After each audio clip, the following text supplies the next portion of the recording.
Hi, my name is Kevin Carey. I direct the education policy program at a Washington, D.C. think tank called New America. This is the first in a series of videos designed to help our staff with different kinds of writing.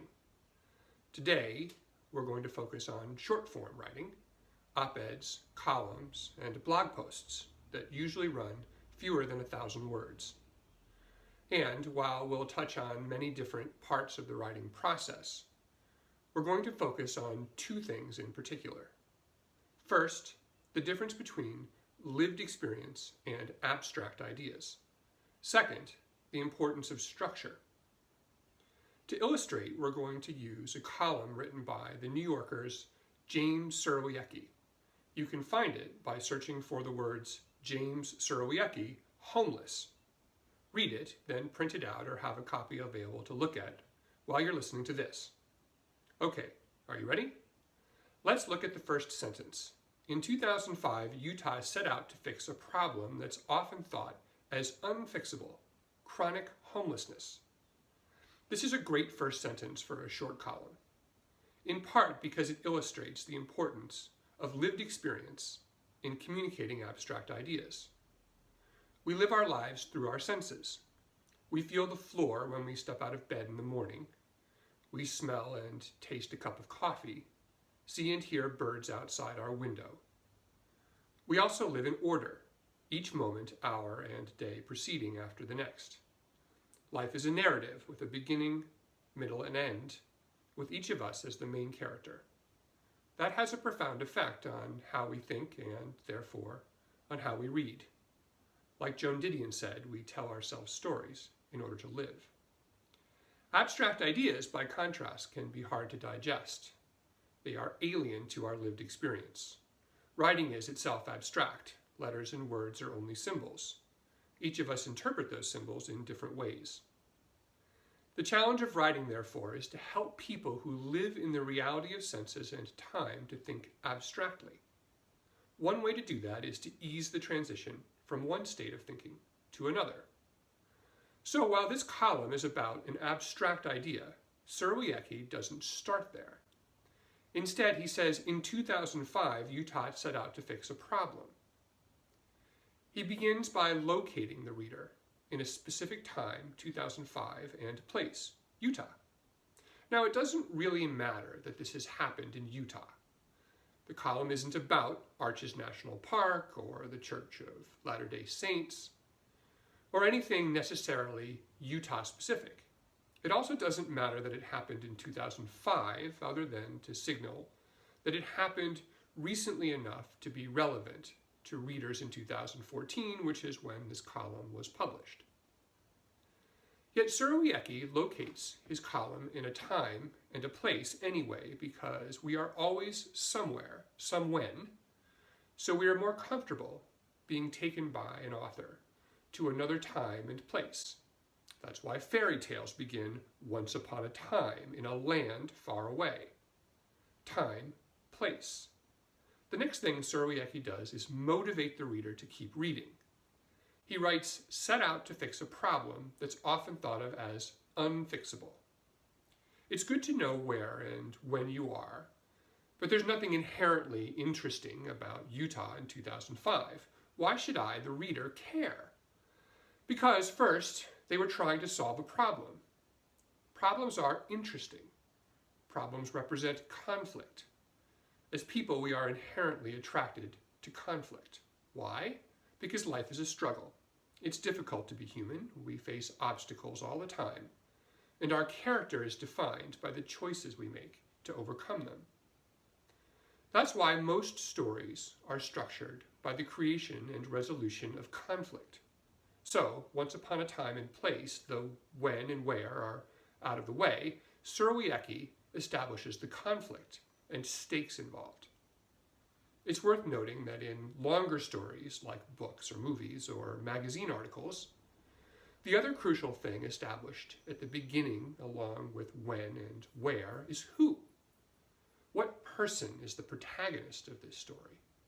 The character through which the reader or viewer experiences the agitation of conflict and the catharsis of resolution.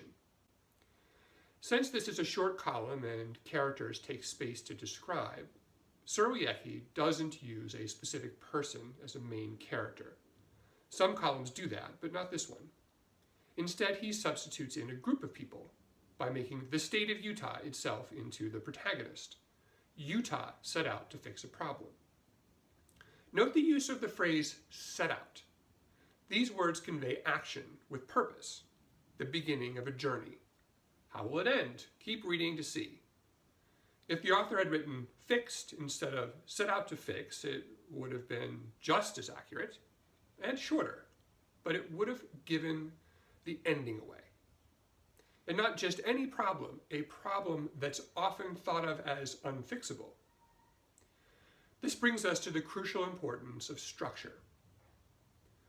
Writing is difficult. You gather information on ideas, but don't know exactly what to do with them. How do I communicate what's in my mind to other people? The answer is structure.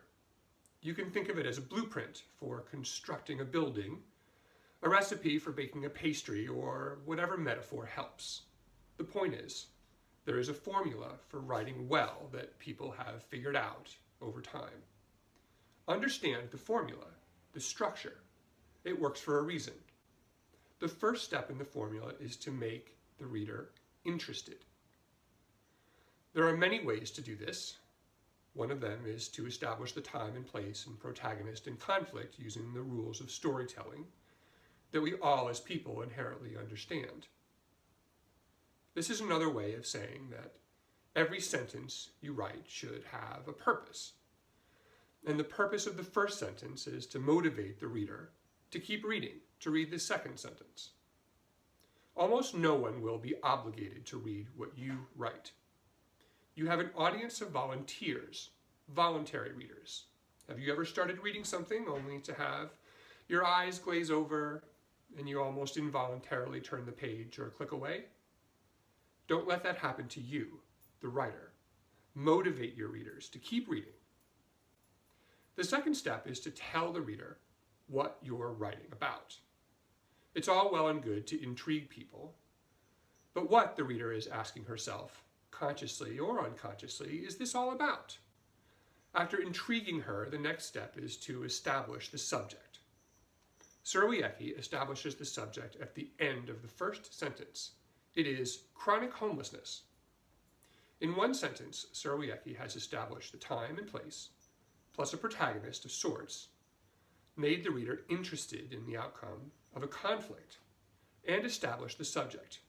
He accomplishes this with 17 words, many of them short. That's why he got to write for The New Yorker.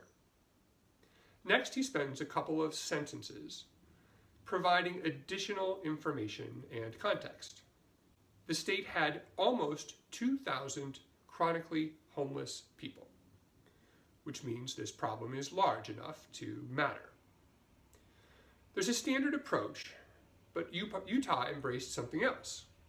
It started by, quote, giving the homeless homes. This is where Surowiecki completes step 3, establish the thesis. Crucially, the subject and the thesis are not the same thing. This may remind you of stuff your 7th grade English teacher taught you. Well, guess what? She knew some things, important things, and you probably should have been nicer to her then. The subject is what your column is about. The thesis is the idea your column is designed to convey. Here, the subject is chronic homelessness. The thesis is the idea that the, quote, standard approach for treating homelessness is incorrect, and that a better approach is to just give the homeless homes. I'm using the word thesis broadly here. It can be an argument or a position that you, the author, are trying to convince the reader to adopt. College tuition should be free is a thesis. So is Congress should ban assault rifles, and so is Congress should not ban assault rifles. But a thesis can also be a new idea or a particular way of understanding the world. It can be an aesthetic point of view.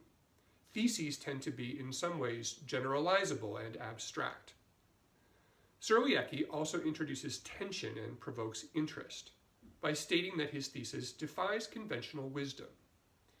This is a very common writerly technique. People are less interested in ordinary events and ideas. That's why "man bites dog" is a headline and "dog bites man" is not. Now, it is very possible to go too far with this approach. The conventional wisdom is conventional for a reason, usually. It's usually right. Men don't usually bite dogs. Many publications are guilty of defying conventional wisdom for its own sake, to generate reader interest and clicks and money. Don't make this problem worse. Note that Surowiecki also states his thesis at the end of the first paragraph. This is important. Paragraph breaks matter, and you should be thoughtful in using them. They instruct readers to pause for a moment and consolidate their thinking. The last sentence of a paragraph concludes and sums up. The first sentence of a new paragraph flows logically from the previous sentence, while also telling the reader what's to come. It's really important to establish your thesis early. This stands in contrast to certain kinds of academic writing. There, the structure is different. Lit review, methods, data, analysis, conclusion. The findings, the main point, don't come until the end. But when writing for a general audience, state your thesis near the beginning, not the end. This motivates readers to continue reading and instructs them on how to think about the rest of the piece. Having read a clearly stated thesis, they will interpret your arguments and evidence with that in mind. Your writing will make more sense because they'll know why you're writing, and thus why they're reading. Which brings us to step 4, arguments and evidence. Here's where you present the facts and logic that support your thesis. There are many ways to do this. Surowiecki uses the common method of referring to outside authority when he writes that, quote, "Lloyd Pendleton, the director of Utah's Homeless Task Force, told me of one individual whose care 1 year cost nearly $1 million. This helps for several reasons. You, the author, are probably not the single most authoritative expert on the subject you're writing about. So, while you don't want to pretend you lack a point of view, it helps to build your argument with credible expert testimony. Note that Surowiecki uses the expert's full name, Lloyd Pendleton. Does it matter what his name is? No. Does the author expect that you will remember that name after reading the column? Almost surely not. But he uses it anyway because Lloyd Pendleton is a real person. And after a handful of sentences, composed almost entirely of abstract ideas like substance abuse issues and wasteful government spending, it helps to bring readers back to where they're most comfortable, the real world. Surowiecki also uses the phrase "told me" for a reason. It bolsters the credibility of both the evidence and the author. It attests that the author heard these words firsthand, and that he has taken the time to speak personally with the experts. Surowiecki carefully organizes his paragraphs by subject, with topic sentences that signal what's to come. Topic sentences are another thing your 7th grade English teacher was right about. The second paragraph is about saving money. The third paragraph is about effectiveness beyond money. Here again, we have a quote from a named expert, Nan Roman, the president and CEO of the National Alliance for Homelessness. The quote wouldn't work without her affiliation. When introducing anyone the reader isn't already familiar with, it's important to establish who they are and why they matter. Surowiecki also makes judicious use of statistics. The average homeless person costs Colorado $43,000 per year, while housing that person costs just $17,000. Utah's first pilot program placed 17 people in homes scattered around Salt Lake City, and after 22 months, not one of them was back on the streets. In the years since, the number of Utah's chronically homeless has fallen by 74%. Numbers are important, but they have to be used carefully. They give your argument precision and credibility when properly used, but too many numbers, particularly when not carefully described and contextualized, can be confusing. Numbers should make your writing more grounded in reality, not less. Having made the cost and programmatic arguments in paragraphs 2 and 3, Surowiecki turns to the next step, acknowledging and addressing counter-arguments. If your argument is self-evident, you don't really need to make it. If there are no alternative viewpoints, it probably isn't interesting. The reader himself may be predisposed to disagree with you. If so, he is the person you most want to convince.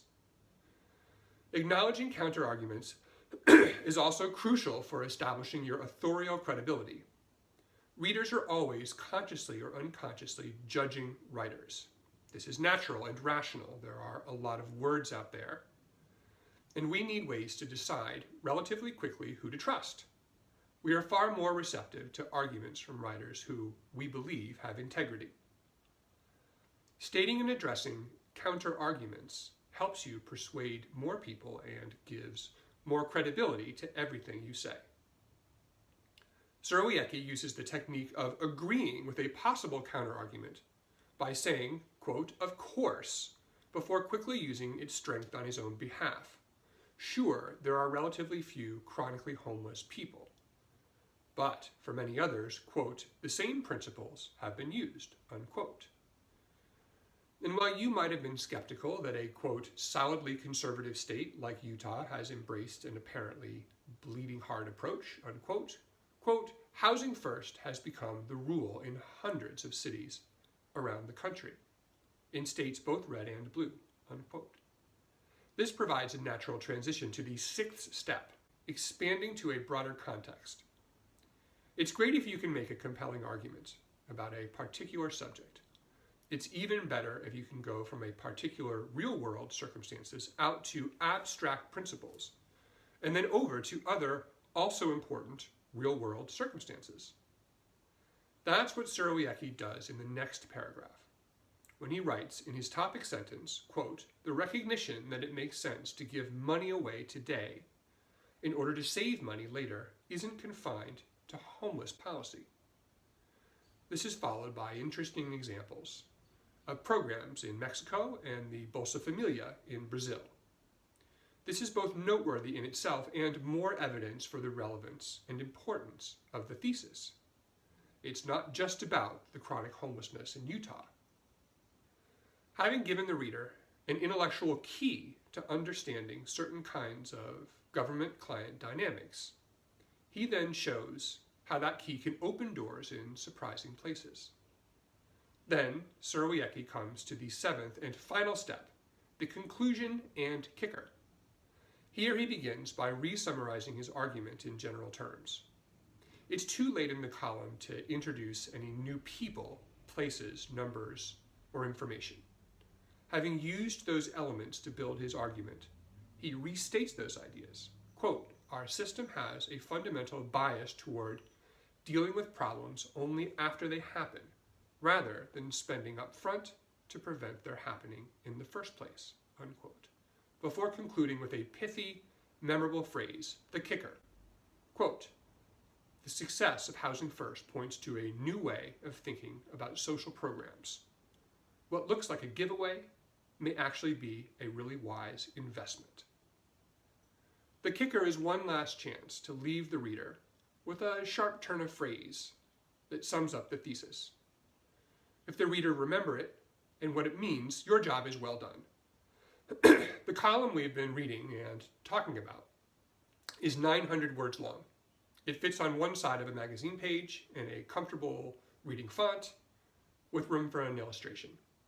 Yet in that space, James Surowiecki is able to establish a time and setting, create tension, cite numerous facts, figures, and expert sources, acknowledge counterarguments, expand to a broader context, and sum up his thesis in a compelling way. He's able to do this in part because his writing is clean and direct. but it's also because the formula works. Each step supports the next, removing the need for wasteful transitions and extraneous prose. And if you read his other columns, you'll see example after example of this formula in action. So here's your assignment. Read through some of these columns and others written by people you admire. Try to see how the authors follow these steps, or play around with them sometimes, in variations on the form. Pay attention to what works for you, the reader.